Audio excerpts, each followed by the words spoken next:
right. I think we're live. We're live. That's right. All right. Hey, well, I have a question for you to start with today. Sure. And that is, you watch a lot of YouTube videos. I wouldn't say I watch a lot of YouTube videos. more than I do. I read more, you watch more video. What makes somebody's content interesting to you? Well, I have my own little personal preferences, but Yeah. personally, I like someone who can overall share helpful information, but doing it in an entertaining way. Usually with stories, I find stories to be very important to it for me to like it. That makes sense. The reason I ask is there's always two big questions that I get from people. The first one is, how do I create content that's interesting? Yeah. And the second one is always, how do I choose topic ideas? Right. Okay, great. So, I mean, that's true. I mean, Yeah. people get stuck because no one really teaches us how, and becomes, it becomes a problem for us because sometimes we're just afraid to be ourselves, honestly. I mean, I think that's what's going on a lot of times, and kind of like to put ourselves out there and take that risk. Yeah. And I think a lot of people, including me, struggle with that fear of what are people going to think? So how do you get over that worry? Like, you want to be interesting, you want to share stories, you want to show up that way, but it's scary to put yourself out there like that. Are you asking me how I get over it, how I deal with it, or how I would advise other people to deal with it? Either one or both. One thing about me is, like, when people do the survey, I heard the survey a lot of times, are you more afraid of death or are you more afraid of, like, public speaking? Yes. I've never been all that great at public speaking. I think I'm moderately okay at it. I know how to do it, and I do know how to tell a story and be a wise guy and all that stuff. But, like, I just don't give a shit what people think of me. I don't care what they think. For the most part, I don't want them to see me as, like, a bad guy or something like that. And I mean, I'm not perfect, but I don't consider myself like a bad guy. But, like, mostly, I don't care. But what I've realized over the years is other people don't share that personality trait. That's a certain personality type. Yeah. Yeah, that's just my personality type. Like, honestly, I like a little bit of attention, and I think it has to do with being tall because I'm 6'5", so I always get attention. It doesn't matter where I go. If I stand up in a room, I automatically have everyone. So it's not as weird for you when you're the center of the tension because you're used to that. Yeah, it's kind of That's interesting. And it's a really weird thing because, like, certain people are afraid of you, and other people want to challenge you because you're the biggest person in the room. It's some sort of, like, primate thing that I don't really understand. I wait to stand up sometimes in a room until the timing's right because it can throw some people off. No, this is serious. No, that makes sense. So I think the real question should be basically knowing that you're okay with yourself, and it doesn't matter if everybody thinks you're awesome and interesting, so long as the right people think you're awesome and interesting, right? That makes sense. That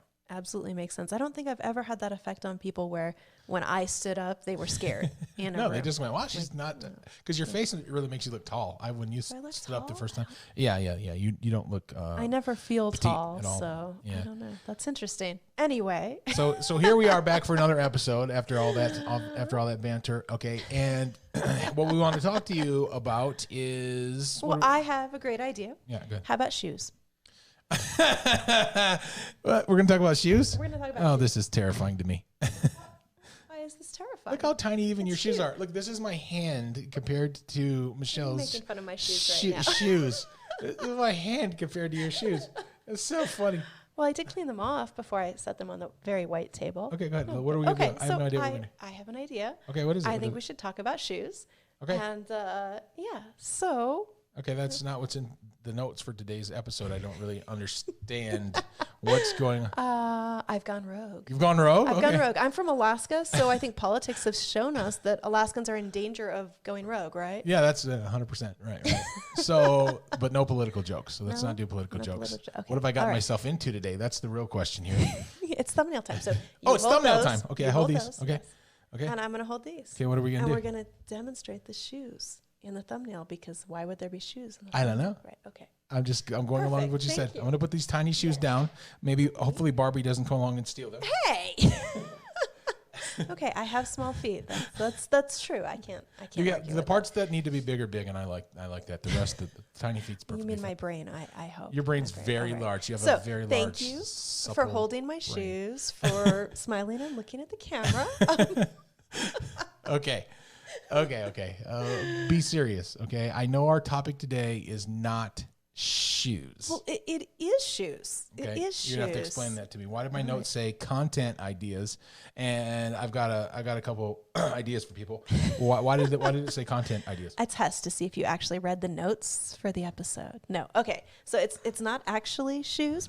It's how to never run out of ideas for what kind of content to share. So the shoes are for running? Social media, no. Okay. Well, I mean, those are my running shoes. Never running out of content ideas to share on social media, Facebook, lives, video, blog, anywhere that you need content. We're going to talk about that. Okay. Now that actually makes sense. All right. I think everybody can get it. And you Content and your ideas. spaghetti brain somehow or another made sense out of that. That's fine. All right, so let's get straight to it. We have 3 solutions for you today on how to come up with ideas for content. The first one is listen. What conversations are you having? What are clients asking, right? What are prospects asking? Clients asking, prospects asking. Yeah. So that's number 1. Listen. Listen to the Interesting. conversations you're having. But Because you'll never run out of content ideas when you're just listening for the questions people are already asking you. Right, and that's going to give you all sorts of ideas in terms of what to share. That's actually what we do. We go look up what people are actually asking for and the questions they're asking in comments and stuff like that. Well, and the cool thing about that is when you use that approach, you've probably already created the content when you answered the original question. So whether it was a coaching call with a client or something that you wrote up in an email response, all you have to do is kind of swipe from yourself and publish it. Is that stealing when you do that? I mean, like... Not from yourself. You're allowed to do that. Okay, cool. Yeah. So that's a smart shortcut. Listen. Yes. Listen is the shortcut here. Okay, so solution number 2, okay, watch. Number 1 is listen. Number 2 is watch. Watch what's happening around you in your own life and how you can relate it to business. We're doing that right now. Yes. Right? Because we have to teach a lesson right now and something that we know is going to be valuable because we ask ourselves, would I actually sit and watch this video myself? And if the answer is, no, I would not sit and watch this video myself, we don't want to make content. So... Well, That's true. Yeah. I don't want to make content that I can't see me or you like sitting through. And everything is a lesson. That's the thing is what's going on in your life. If you train yourself to watch for those lessons, you can create some amazing content and it's always going to be unique because it's related just to what's going on in your life. Nobody else has those same experiences. Is this where the shoes finally come in? Yes. Okay. Yes. So I've got several pairs of shoes, like Wow, you're really most tying this together. women, several Spaghetti pairs. brain magic. A while back, I got some. Hang on. I'm just going to demonstrate this for the camera. Really flexible soled running shoes, right? These things are like, they look like they're toe shoes. They're very bendy. I've been wearing them for a while and I've kind of adjusted to that type of shoe, right? So earlier this week, I was half asleep and kind of feeling lazy one morning. So I grabbed the other shoes. And because I couldn't remember where I put my running shoes, but the other shoes have super hard soles. And you're probably wondering where I'm going with this. I have no idea where this is. Where you're going with this one. Well, within the first quarter mile of my run, I tripped about 10 times, nearly fell over once, twisted my ankle. Like it was Were you running with bad. Nikki? Yes. Oh, yes. okay. Nikki and I were, but it wasn't her fault. I mean, For a to change. be honest. Yeah, that wasn't She's a her fault. professional human Like, tripper. okay. So, I was running and it wasn't going well. And Babe, what does that have to do with business? I don't get it. I'm getting there. It very much has a business lesson, more than one actually. The first thing is core beliefs can really be wrong, right? There's a lot of things that we think about ourselves that we assume are true that really they're not. And I had the core belief for, most of my life until I was in my 30s, that I was just a klutz, that I was bad at anything athletic, that I was, That's not true. going to trip and fall constantly. And if I looked at the first quarter mile of that run, well, it kind of reinforced that idea of I'm not athletic. I am tripping over everything under the sun. But that's not actually true. It turns out when I switch shoes and wear the flexible... All right, I would like to admit the wrongness of my assumption that you could not tie this all together. That's right. That was a pun naturally for me. No, when I switch shoes and I wear the flexible soles because I can feel what's under my feet, my body control is entirely different. I don't trip on things. I don't fall over. I don't twist my ankles, right? And it's literally just a matter of which shoes I was wearing. And to figure that out, I had to just be willing to go, let me try something else.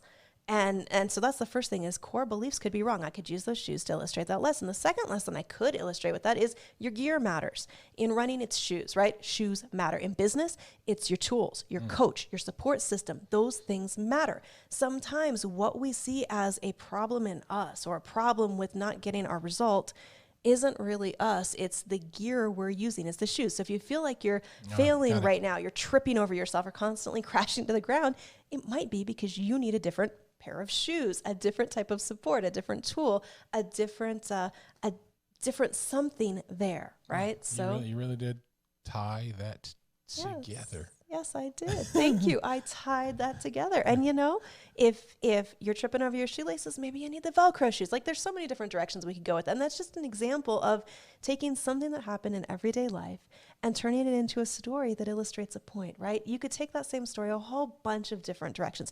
Don't be lazy just because you're half asleep, and change what you know works. For example, had I grabbed the right shoes, that wouldn't have happened, right? There's always things like that going on in life. All right. That's great. So that's an example of watching. What you mean by watch is like use examples from your own life. Okay. Watch what's going around around you. Excellent job of tying that together. Thank you. All right, so strategy number 3. Number 1 was listen. Yes. Number 2 was watch. Yes. Number 3 is ask. Okay. This is the bottom line of the bottom line's bottom line. Okay. Ask when's the last thing or last time that you came out and just asked your community directly, okay, your audience, what their biggest questions or problems or frustrations, et cetera, are, and their biggest challenges. I mean, like, what do you want to learn about? When is the last time that was actually asked by you? That's an important distinction. And I see Michelle do it all the time, and I didn't really start doing it until I watched you do it, right? Okay, what would you actually like me to share, right? It's such a simple thing to stop and just say, you know, I'm creating content for you. What do you actually want? And we forget to do it because we just don't think about it. You feel like you've got to come up with the ideas. You don't. You will get great ideas if you just ask people. Right. So when you create content from the perspective of what are people asking already, what are those questions that you're answering that you already know people want answers to, right? I mean, that's an easy way. And when you look basically to everyday situations and tell stories, okay, what's going to happen is you're going to connect with your audience in a way, especially that's compared to the way most people go about it, which is very formulaic and very much a copy of a copy of a copy. That's what I see a lot of. Yours will be direct from the heart, right? And it's going to make it memorable, okay? And what's naturally going to happen is they're going to look for more content from you. Absolutely, because those are the stories that you mentioned in the beginning are what people connect with. Yeah, because a lot of people make that mistake. The human brain is not a calculator. No. It is not a memory device. No. It does those things. It's kind of like, you know, certain devices have like secondary and tertiary functions that they do. But I mean, like you could use a spoon to like make music, but that's not what it's for. It's for eating liquidy type stuff, right? Same thing. There are some interesting content ideas just in that idea. Right. But honestly, the prime use of the human brain is to remember and then recommunicate stories. Yep. To remember them for ourselves and then recommunicate them to ourselves as lessons, and then also to recommunicate them to other people. That's the prime actual function of the human brain. Yes, and when we tie that into the content we're creating, it makes it memorable. Did you just say tie again? I did. One second. I gotta give you some All right. And with that, thank you for tuning in. This is that's it for this episode. Right. And if you're watching us over on YouTube right now, okay, make sure you thumbs up us, comment, and subscribe. And be sure you click that little bell icon so that you get alerts from when we're going to go live. We have a pretty good YouTube following starting. If you're watching us over on our Facebook page, hit like. Show us the love, okay, one way or another, but only PG love, nothing more adult than that. I don't know. It just popped into my head, and I said it, Michelle. I don't want any, any pictures that are inappropriate.